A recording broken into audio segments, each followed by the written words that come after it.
Nita nodded. "It's okay," she said, even though it wasn't really. She'd wanted that bike, wanted it so badly. But Joanne's father owned the big Five and Dime on Nassau Road and could afford $300 bikes for his children at the drop of a birthday. Nita's father's business was a lot smaller and was prone to what he called, in front of most people, cash flow problems, or, in front of his family, being broke most of the time.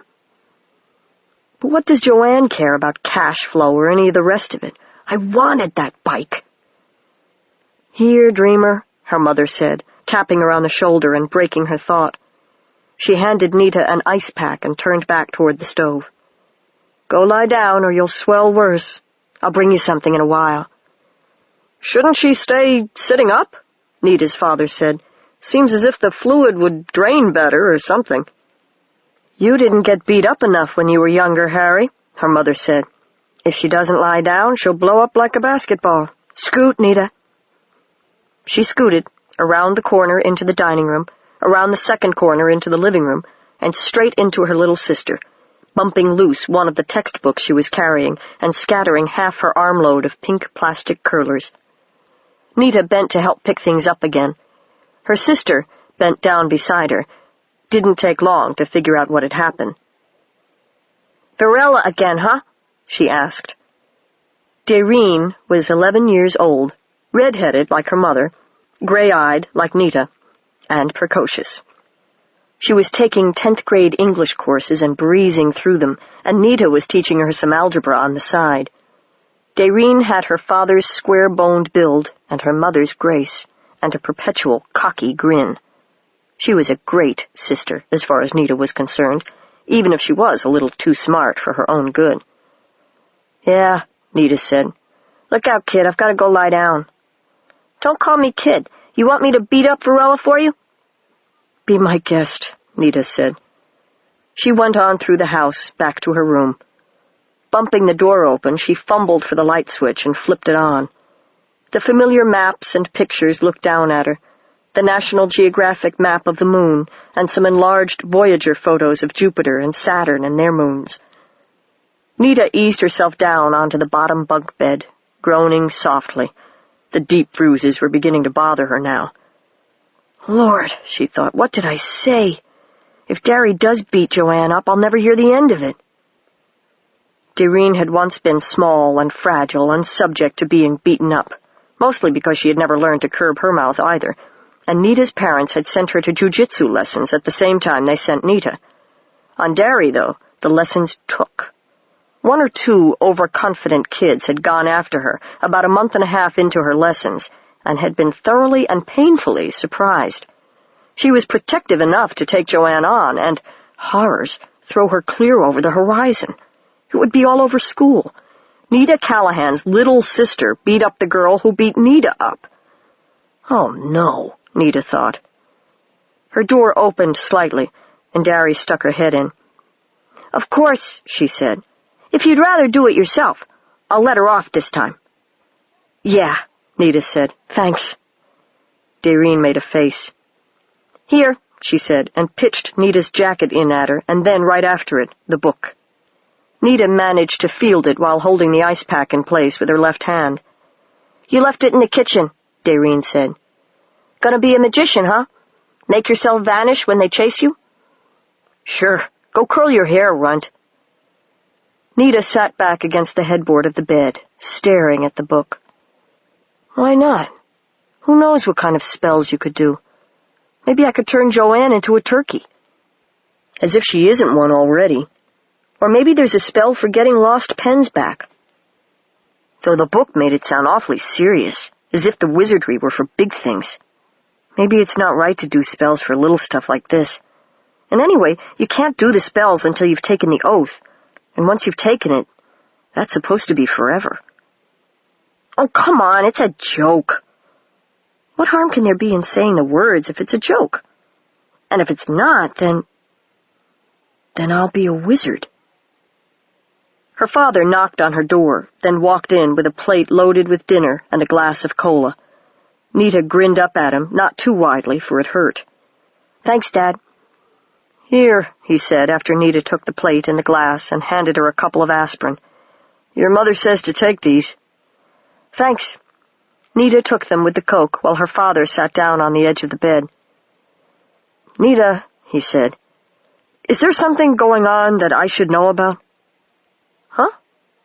"It's been once a week now, sometimes twice, for quite a while. Do you want me to speak to Joe Varela and ask him to have a word with Joanne?" No, sir." Nita's father stared at his hands for a moment. "What should we do, then? I really can't afford to start you in karate lessons again. Jiu-jitsu. Whatever. Nita, what is it? Why does this keep happening? Why don't you hit them back?" "I used to. Do you think it made a difference? Joanne would just get more kids to help." Her father stared at her, and Nita flushed hot at the stern look on his face. "I'm sorry, Daddy, I didn't mean to yell at you, but fighting back just gets them madder. It doesn't help." "It might help keep you from getting mangled every week if you just keep trying," her father said angrily. "I hate to admit it, but I'd love to see you wipe the ground up with that loudmouth rich kid." So would I, Nita thought. That's the problem. She swallowed, feeling guilty over how much she wanted to get back at Joanne somehow. "Dad, Joanne and her bunch just don't like me. I don't do the things they do, or play the games they play, or like the things they like, and I don't want to. So they don't like me. That's all." Her father looked at her and shook his head sadly. "I just don't want to see you hurt. Kidling, I don't know. If you could just be a little more like them, if you could try to—" He trailed off, running one hand through his silver hair. "What am I saying?" he muttered. "Look, if there's anything I can do to help, will you tell me?" "Yes, sir." "Okay. If you feel better tomorrow, would you rake up the backyard a little? I want to go over the lawn around the rowan tree with the aerator, maybe put down some seed." "Sure. I'll be okay, Dad. They didn't break anything." "My girl."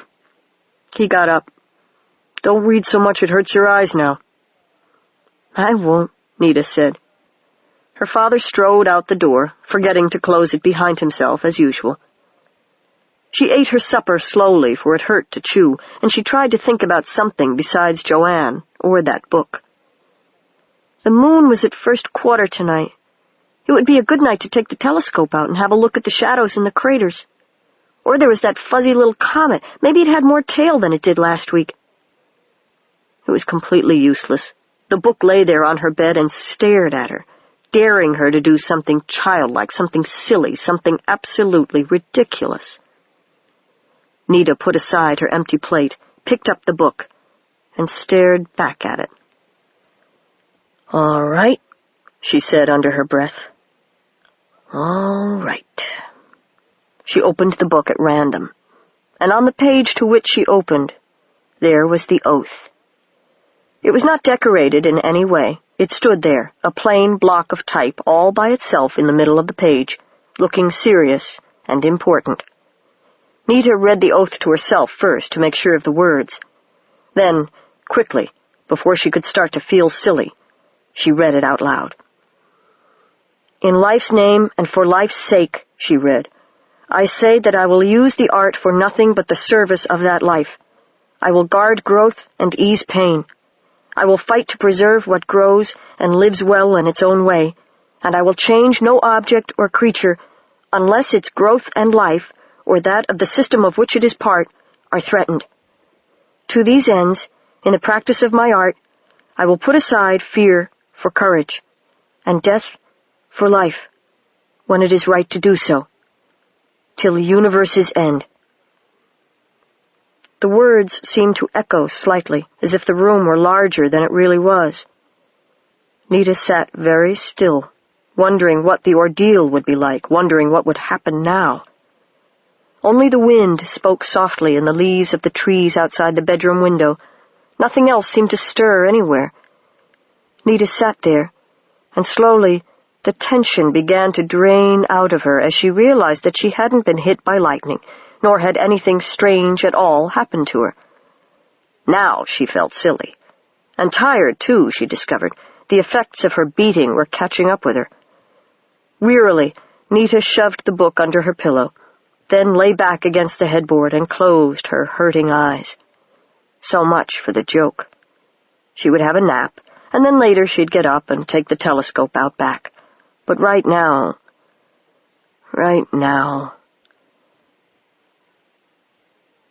After a while, night was not night anymore. That was what brought Nita to the window, much later. She leaned on the sill and gazed out in calm wonder at her backyard, which didn't look quite the same as usual. A blaze of undying morning lay over everything. Bushes and trees cast light instead of shadow, and she could see the wind. Standing in the ivy under her window, she turned her eyes up to the silver-glowing sky to get used to the brilliance. "How about that?" she said. "The backyard's here, too." Next to her, the lesser brilliance that gazed up at that same sky shrugged slightly. "Of course," it said. "This is time, Heart, after all." "Yes," Nita said anxiously as they passed across the yard and out into the bright shadow of the steel and crystal towers. "But did I do right?" Her companion shrugged again. "Go find out," it said, and glanced up again. Nita wasn't sure she wanted to follow the glance. Once she had looked up and seen... "I dreamed you were gone," she said suddenly. "The magic stayed, but you went away." She hurt inside, enough to cry, but her companion flickered with laughter. "No one ever goes away forever," it said. "Especially not here." Nita looked up, then, into the bright morning and the brighter shadows. The day went on and would not end. The sky blazed now like molten silver. The sun on her face woke Nita up as usual. Someone, her mother probably, had come in late last night to cover her up and take the dishes away. She turned over slowly, stiff but not in too much pain, and felt the hardness under her pillow. Nita sat up and pulled the book out, felt around for her glasses.